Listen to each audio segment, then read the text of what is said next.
Why is King David attached to so much of the Messiah imagery in the Bible? Hi, everyone. Welcome to Ask and Response with R.A. Sweeney, where I take some of your questions and just try to provide hopefully some clarification and some direction in your study of these questions. I don't promise to give a full answer, but at least hopefully to point you in the right direction a little bit. So today I wanted to kind of look at who David is and why he's so associated with the Messiah. Because you see all over the place, like David's just such a pivotal Messiah figure. Jesus gets called the Son of David. In the early chapter, or in Matthew, the first few verses of Matthew, it's giving the genealogy, and David features pretty prominently in there. And like David's just all over the place. And so what's the deal with David being related to the Messiah? And there's several things that I think go into what's the deal with this. So one, Messiah is a Hebrew word for anointed one. And there's the Messiah, and then there are messiahs in the Old Testament. So there is always this hope of a coming the Messiah. Like there will be an anointed one who is the epitome of what a Messiah is supposed to be. But there were Messiahs all over the place. So we see kings get anointed. We see high priests getting anointed. There's a lot of speculation into whether prophets were anointed or not. I happen to believe that they were. It's not specifically shown, but there's language that seems to point to prophets being messiahs as well, being anointed ones as well. And so you kind of have these three roles of prophet, priest, and king. All would be considered a Messiah if they have been anointed, is what would make them a Messiah.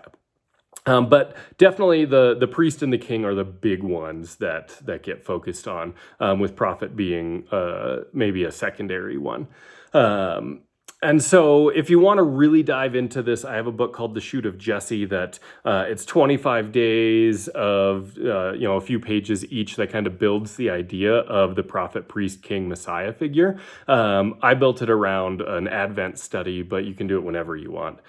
So you can look into that a bit more, and you can see kind of how the idea of the prophet, priest, and king all go together and build into Jesus being the fulfillment of that. But they were the leaders of God's people. You had the people that were speaking God's word, you had the people that were serving in the temple, and you had the people who were ruling over the people. And they were supposed to work together, and that would bring blessing to the people. You see that especially in like the story of King Saul, where you've got Samuel as the prophet and you've got King Saul as the king. So you've got 2 out of the 3 roles, and there are places where they work together and things go really, really well. And there are places where they don't work together and things are disastrous. And we see stuff like that all over the place where when we've got these roles that are being fulfilled appropriately, then things go really well. And when they're not, then things go poorly. Another great example would be with King Saul offering the sacrifice. He's acting as a priest, which Samuel is kind of a priest and prophet together because he was from the tribe of Levi. So he was able to be a priest, and also he was the prophet. But when Saul takes it upon himself to be the priestly figure, he does it for bad reasons, and it doesn't go well, and bad things happen. So you've got that sort of imagery of the 3 different roles working together is good, separated out or not working well just causes problems. So we have all that imagery, and in David we see a king who is passionate for God more than anything else. I really like the way that David is presented. He's so faithful, and he has so much love for God, and God rejoices in that. And David messes up all the time, and he comes and he repents, and God forgives. And there's this relational intimacy between the two of them. And then right after, you see the story of Solomon, who he's way smarter than David. Like David got tripped up by making foolish decisions, foolish being the opposite of wise. So he falls into foolishness constantly, but then his love brings him back. Whereas Solomon has all the wisdom that he could ever hope for, but he doesn't have the love. And so he wanders astray. If you have studied the Torah, like everything the Torah says a king should not do, he does all the things he's not supposed to do, and he ends up wandering into apostasy and dies apostate. So it's kind of an interesting picture of like the king that loves God and the wise king. And even then, I think we could bring those two together and say if we had the love and the wisdom, what kind of king would that be? And then if we had the king who worked really well with the priest, and we see that with David. It says that his sons worked as priests in the temples, which they weren't Levites, but somehow that worked okay. He offered sacrifices when they were bringing the Ark of the Covenant into Jerusalem. He's doing all these things, but it's all based in love for God. And there were problems in there, again, the foolishness.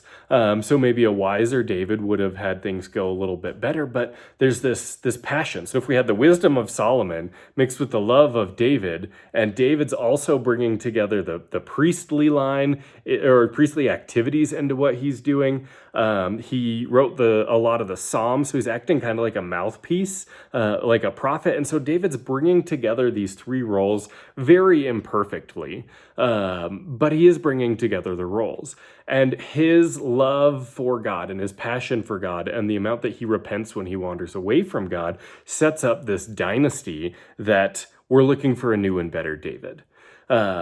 So that is a huge piece of it, of why we're looking for this David-like figure to come, because it's just bringing together all the Mashiach or the anointed one type of language and imagery are all tied together in the story of David.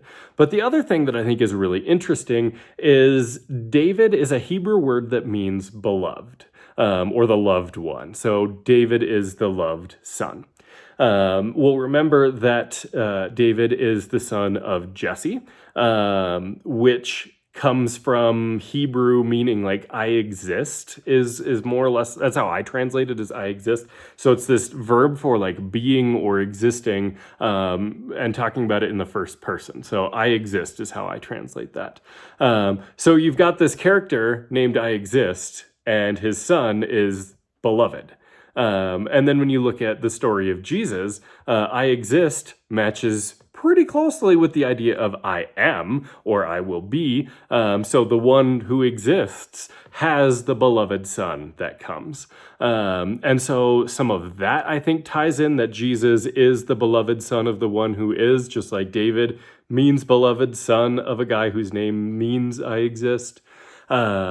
David, when in Hebrew, their letters are also their numbers, kind of like Roman numerals are letters that are also numbers.